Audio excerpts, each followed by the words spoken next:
नमस्कार मंडळी, आज मी तुमच्यासाठी अगदी घरच्या गावांच्या शेवयांपासून नूडल्स स्टाईल मॅगी बनवणार आहे। बाजारात मिळणारे बहुतेक नूडल्स मैद्याचे असतात। गव्हाचे नूडल्स मिळाले तरी त्यामध्ये अनेकदा वेगवेगळ्या पिठांचं मिश्रण असतं।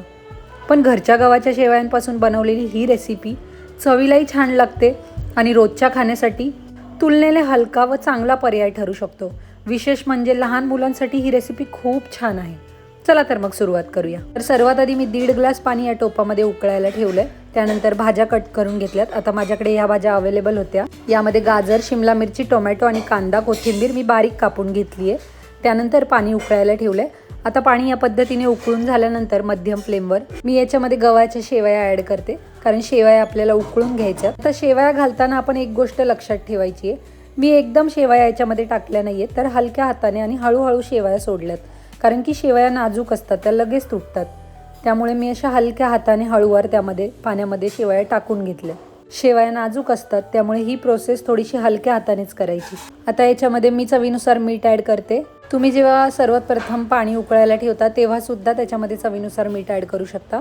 मी या पद्धतीने आत्ता मीठ ॲड केलंय, जेणेकरून मला मिठाचा सुद्धा अंदाज येतो। आता शेवया उकळून घेण्यासाठी छान मी मिक्स करून घेतल्यात आणि बघा शेवयांना किती सुंदर उकळी आली आहे। पाणी ऑलरेडी उकळलेलं असतं, गरम झालेलं असतं, त्यामुळे शेवया उकळून घ्यायला आपल्याला जास्त वेळ लागत नाही। या प्रोसेसला साधारण 4 ते 5 मिनिटं पुरेशी असतात। 4 ते 5 मिनिटात तुमच्या शेवया छान उकळून निघतात आणि सॉफ्ट होतात।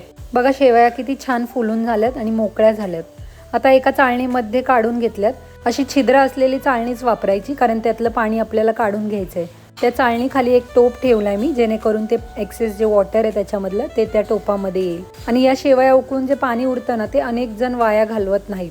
घरगुती पद्धतीने काही लोक ते गरमागरम पितात। तुम्हालाही आवडत असेल तर ते वापरू शकता। आता आपल्या शेवया तयार झाल्यात। चला आता त्यांना मस्त नूडल्सचा फ्लेवर देऊया। तर मी या ठिकाणी गॅसवर एक पॅन ठेवलाय, त्यामध्ये 1 चमचा तेल घातलंय। आता तेल गरम झाल्यानंतर आपल्याला त्यामध्ये कांदा व्यवस्थित परतून घ्यायचा आहे, सोनेरी कलर येईपर्यंत। कांदा खूप जास्त लालसर होईपर्यंतही नाही परतून घ्यायचा आहे, त्याला थोडासा हलका सोनेरी रंग आला ना की त्यामध्ये दुसऱ्या भाज्या ॲड करायच्या। तर मी या ठिकाणी शिमला मिरची सुद्धा बारीक कापून घेतलेली, ती सुद्धा तेलामध्ये छान परतून घेतली आहे। जोपर्यंत ती सॉफ्ट होत नाही तोपर्यंत छान मी एकजीव करून घेतली आहे, तेलामध्ये परतून घेतली आहे। आता आपल्याला त्यामध्ये गाजर ॲड करायचं आहे। गाजर एकदम लवकर परतून येतं आणि सॉफ्ट होतं, त्याला एवढा वेळ लागत नाही।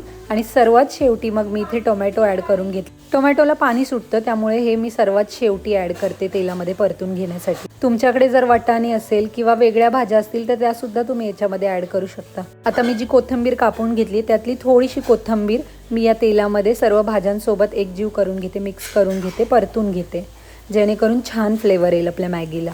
आता या ठिकाणी मी तेलामध्ये परतून घ्यायला जिरंसुद्धा ॲड केलं, कारण जिऱ्याने एक वेगळाच फ्लेवर येतो, त्याच्यामुळे मी जिरंसुद्धा व्यवस्थित परतून घेतलं आहे। आता आपल्याला यामध्ये मसाले ॲड करायचे। तर मी इथे मॅगी मसाला घेतला आहे, कारण मॅगी मसाल्याने जो फ्लेवर येतो ना तो खूप छान येतो शेवयांना। त्यानंतर मी इथे अर्धा ग्लास पाणी ॲड केले मसाल्यांमध्ये आणि छानपैकी हे मी उकळी येईपर्यंत मिक्स करून घेते लो फ्लेमवर। आता फ्लेवर आणखी एनहान्स करण्यासाठी मी इथे पिझ्झा पास्ता सॉससुद्धा घेतला आणि मसाल्यांमध्ये ॲड करताना मी थोडासा चिमूटभर कांदा लसूण मसाला, चिमूटभर हळदसुद्धा टाकलेली आहे, जेणेकरून त्या सर्वांची टेस्ट त्या नूडल्सला येईल। तर जर तुम्हाला चटपटे नूडल्स बनवायचे असेल तर तुम्ही त्याच्यामध्ये थोडासा एकदम किंचितचा सॉससुद्धा, टोमॅटो सॉससुद्धा टाकू शकता। आता छानपैकी उकळी आल्यानंतर आपण जे उकळून घेतलेल्या शेवया आहेत त्या याच्यामध्ये ॲड केल्यात। मसाल्यांना थोडीशी उकळी आली ना की ह्या शेवया त्याच्यामध्ये ॲड करायच्या आणि गॅस मंद आचेवर ठेवून साधारण 5 मिनिटं झाकण ठेवून शिजवून द्यायचं। शेवया शिजवायला जास्त वेळ लागत नाही, कारण आपण त्या आधीच पाण्यामध्ये उकळून घेतलेल्या असतात, त्यामुळे ही प्रोसेससुद्धा खूप सोपी, अगदी 4-5 मिनिटाची असते। आता तुम्ही पाहू शकता की आपले नूडल्स रेडी झालेले आहेत। किती सुंदर दिसत आहेत आपल्या गव्हाच्या शेवयांचे नूडल्स। प्रत्येक शेवईवर मसाला अगदी छान मुरलेला आहे। खरंच सांगते, याची चव खूपच मस्त लागते। घरच्या शेवयांपासून इतकी छान नूडल्स तयार होतील असं अनेकांना वाटणार सुद्धा नाही। जर तुम्हाला मैदा टाळायचा असेल ना, पण नूडल्स किंवा मॅगी खाण्याची इच्छा होत असेल तर ही रेसिपी नक्की करून बघा। विशेषतः लहान मुलांसाठी हा एकदम छान पर्याय आहे आणि त्यात भरपूर भाज्या घातल्या तर चव आणि पौष्टिकता दोन्ही वाढतात। तुम्ही ही रेसिपी नक्की ट्राय करून बघा आणि कशी झाली ते कमेंटमध्ये मला सांगायला विसरू नका। तुमच्या प्रतिक्रिया वाचायला मला नेहमीच आवडतात। व्हिडिओ आवडला असेल तर लाईक करा, तुमच्या मित्रमैत्रिणींसोबत आणि कुटुंबासोबत शेअर करा। अशाच सोप्या घरगुती आणि चविष्ट रेसिपींसाठी माझ्या चॅनलला सबस्क्राईब करायला विसरू नका। आणि तुमच्याकडे सुद्धा जर घरच्या शेवया असतील तर ही रेसिपी नक्की ट्राय करून बघा। आणि जर चॅनेलवर तुम्ही नवीन असाल तर चॅनेल सबस्क्राईब करून बेल आयकॉन दाबायला विसरू नका, कारण अशाच सोप्या घरगुती पारंपरिक आणि रोजच्या उपयोगाच्या रेसिपी मी तुमच्यासाठी घेऊन येत असते. आजचा व्हिडिओ इथेच संपवते. पुन्हा भेटूया एका नवीन स्वादिष्ट आणि भन्नाट रेसिपीसोबत. तोपर्यंत स्वतःची आणि आपल्या कुटुंबाची काळजी घ्या, आनंदात राहा आणि स्वयंपाकाची आवड अशीच जपून ठेवा. भेटूया पुढच्या व्हिडिओत.